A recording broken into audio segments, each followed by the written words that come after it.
Bel and the dragon, cut off from the end of Daniel. And King Astyages was gathered to his fathers, and Cyrus of Persia received his kingdom. And Daniel conversed with the king, and was honored above all his friends. Now the Babylonians had an idol called Bel, and there was spent upon him every day 12 great measures of fine flour, and 40 sheep, and 6 vessels of wine. And the king worshipped it, and went daily to adore it. But Daniel worshipped his own God. And the king said unto him, Why dost not thou worship Bel? Who answered and said, Because I may not worship idols, made with hands, but the living God, who hath created the heaven and the earth, and hath sovereignty over all flesh. Then said the king unto him, Thinkest thou not that Bel is a living God? Seest thou not how much he eateth and drinketh every day? Then Daniel smiled, and said, O king, be not deceived, for this is but clay within, and brass without, and did never eat or drink any thing. So the king was wroth, and called for his priests, and said unto them, If ye tell me not who this is that devoureth these expenses, ye shall die.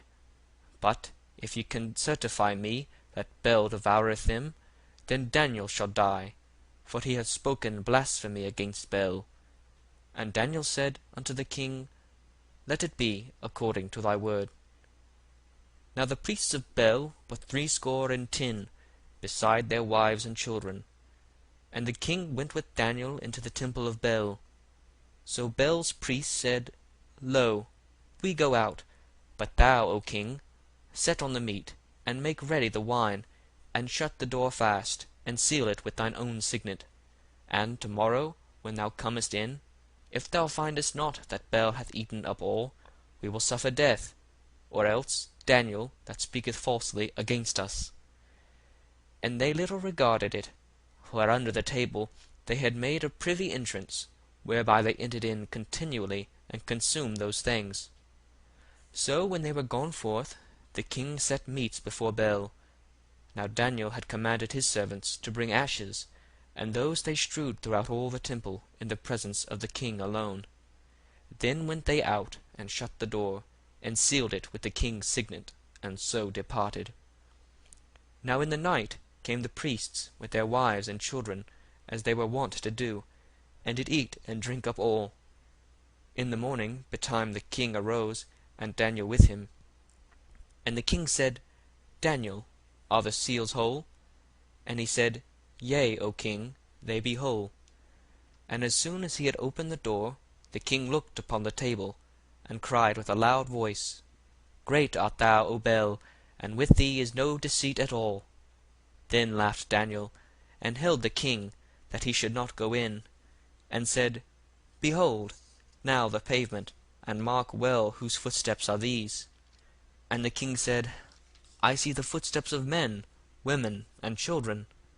And then the king was angry, and took the priests with their wives and children, who shewed him the privy doors where they came in, and consumed such things as were upon the table. Therefore the king slew them, and delivered Bel into Daniel's power, who destroyed him and his temple. And in that same place there was a great dragon, which they of Babylon worshipped. And the king said unto Daniel, Wilt thou also say that this is of brass? Lo, he liveth, he eateth and drinketh. Thou canst not say that he is no living God. Therefore worship him. Then said Daniel unto the king, I will worship the Lord my God, for he is the living God. But give me leave, O king, and I shall slay this dragon without sword or staff. The king said, I give thee leave. Then Daniel took pitch, and fat, and hair, and did seethe them together, and made lumps thereof. This he put in the dragon's mouth, and so the dragon burst in sunder. And Daniel said, Lo, these are the gods ye worship. When they of Babylon heard that, they took great indignation, and conspired against the king, saying, The king is become a Jew, and he hath destroyed Bel. He hath slain the dragon, and put the priests to death. So they came to the king, and said, Deliver us, Daniel, or else we will destroy thee and thine house.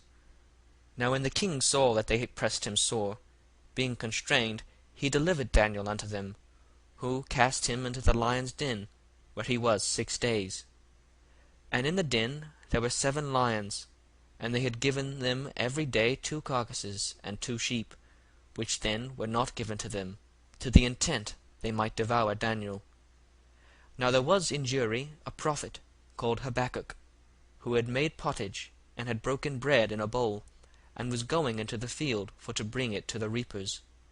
Then the angel of the Lord took him by the crown, and bare him by the hair of his head, and through the vehemency of his spirit set him in Babylon over the din. And Habakkuk cried, saying, O Daniel, Daniel, take the dinner which God hath sent thee. And Daniel said, Thou hast remembered me, O God, neither hast thou forsaken them that seek thee and love thee. So Daniel arose and did eat, and the angel of the Lord set Habakkuk in his own place again immediately.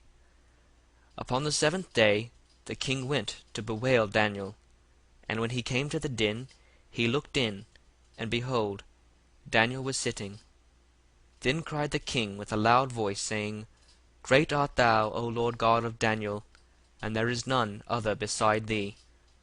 And he drew him out, and cast those that were the cause of his destruction into the den, and they were devoured in a moment before his face. Thus ends Bel and the Dragon.